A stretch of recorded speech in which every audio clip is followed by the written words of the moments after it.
8 неверојатни случаи. Под 1. Кучешки мост за самоубиство. Над 500 кучиња скокнале во смрт од мостот Овертаун во Дамбартон, Шкотска, од 1960 година. Британскиот Daily Mail напиша за ужасните случаи на кучиња, како и газдите кои го поминале мостот со својот љубимец забележале како одеднаш животните се откачувале и рипале од 15 метри височина. Стотици преживеале, ама потоа скокнале повторпат.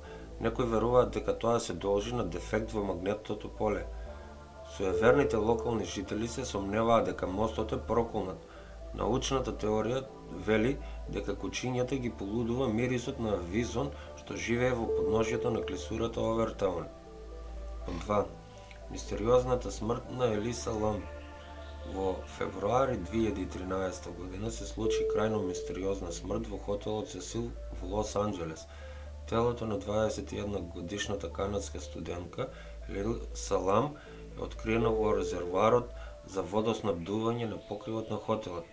Гостите се пожалиле за слабиот притисок на водата, но полицијата кога го отвори резервоарот, го пронајде телото на Елиса Лам. Потоа полицијата верува дека тоа е случајно давење и е причина за смртта, рече тој. Потоа додаде дека Лам претходно бил диагностициран со биполарно расстройство на личноста, можеби придомел за смртта. Објавувањето на видеонадзорот на кое се гледа студентката дека се однесува чудно 3 недели пред нејзиното тело да биде пронајдено во резервоарот на хотелот, предизвика шпекулации за нејзината смрт. Исто така се вели дека Сесил била едно од последните места каде Елизабет Шорт, позната како Црната Далија, престојувала пред да биде убиена во 1947 година, на 22 годишна возраст. Од 3. Црнооки деца. Во раните 1980 години, девојче со црни очи, така наречено дете со црни очи, се вели дека е забележано за првпат во шумата во британскиот национален парк Канок Чејс во округот на Стафордшир. Од тогаш во Англија се забележани деца на возраст меѓу 6 и 16 години, особено во лондонските подземни железнички станици, кои имаат забележително бледо-бела кожа и длабоки црни очи, без зеница. Легендата вели дека тоа се немирните души на 3 деца кои биле убиени од автомеханичарот Реймонд Лесли Морис во 1960 година. 4. Цикада 3301. Ова е непозната организација, има објавено неколку исклучително сложени загадки од 2012 година. Започна на интернет форум каде што објави дека бара високо интелигентни поединци. На сликата што беше објавена со соопштението се кријат понатамошните индиции, велат од таму. Кој ќе ги најде индициите ќе биде примен во нивната организација.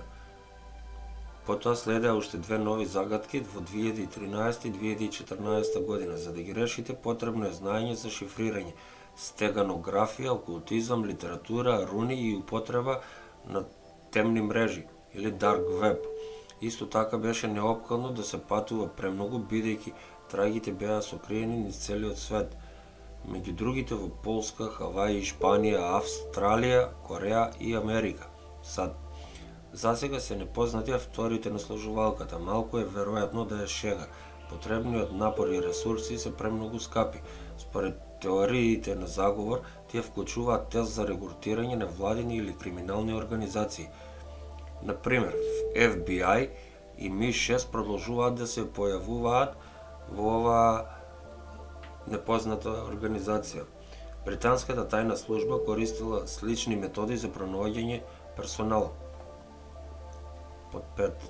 Џон близначките Полок. Џон и Флоренс Полок ги загубија своите 2 ќерки Жаклин 11 и Џоана 6 во сообраќајна несреќа. По овој удар на судбината, парот верник побара од Бога уште деца. Нивните молитви беа ислушани.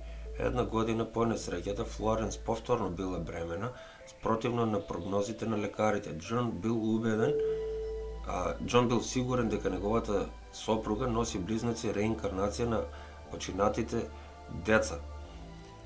На вистина на 4 април 1958 година се родија две женски близначки. Семејството по несреќата се преселило во друг град, кога се повлекле 5 години подоцна одлучиле да се вратат во стариот град. Близначките ги препознале местата на кои никогаш претходно не биле. Тие инсистирале да го видат така под наводници нивното училиште, но на нејзините сестри кои оделе во тоа училиште. По ова искуство родителите земале стари играчки од Жаклин и Џоана, им ги покажале на близнаците и одговориле точно. Сите ги знаеле прекарите на животните затоа што сестрите кои биле починати ги називале така. Загадката не беше решена. Под 6. Обседнато село Каронија. Во 2004 година необјасневи пожари започнаа во Кането, областа во Каронија со 3500 жители на Сицилија. Се чини дека електричните уреди како телевизор, машина за перење или компјутери се палат без причина и се гасат. Иако италијанските власти по повеќе наврати го истражувале случаевите, тие се уште збунети. На крајот феномените престанале до зимата 2004 година.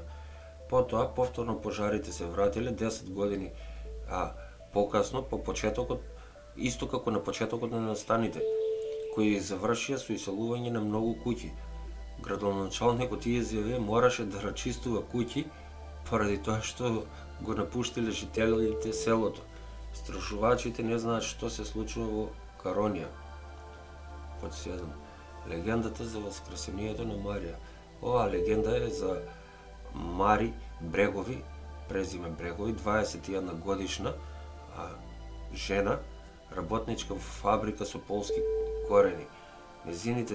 Незината трагична приказна е започнала на 10 март 1934 година во Денс бар во западен Чикаго, каде што младата русокоса ја поминала вечерта со своето момче. По расправијата сама си заминала дома. Кога пристигнала на авенијата Арчер, смртно ја удрил автомобил, а непознатиот возач избегал. Мери потоа беше погребана во низиниот бел фустан и чевли за танцување на гробиштата на истата улица. Од тогаш не поминала една зима во која возачите не ја раскажуваат истата приказна, како со себе зеле млад автостопер кој по неколку стотини метри ненадејно исчезнувал од автомобила во движење и исчезнувал во темнината, и сите ја опишуваат. Таа била русокоса и носела бел фустан. Под 8. Загадката Верминстер. Во 1965 година во англискиот град Верминстер се случила морничева серија на необјасниви феномени. Тие започнаа на 17 август, кога заглушувачка експлозија ги потресе куќите во областа и огромен портокалов пламен можеше да се види на небото. Овој настан беше проследен со низа подеднакво загонетни случаи, како што се мртви гулави кои паѓаат од небото. Медиумите подоцна го наведоа феноменот како The Warminster Thing. Повторно и повторно жителите гледаа неидентификувани светла на небото над нивниот град и доживеа мноштво други чудни и необични инциденти, што доведе до голем страв кај населението. По блиските истражувања открија дека Верминстер се соочувал со паранормални активности барем од 1950 година и дека тоа продолжило и по 1965 година.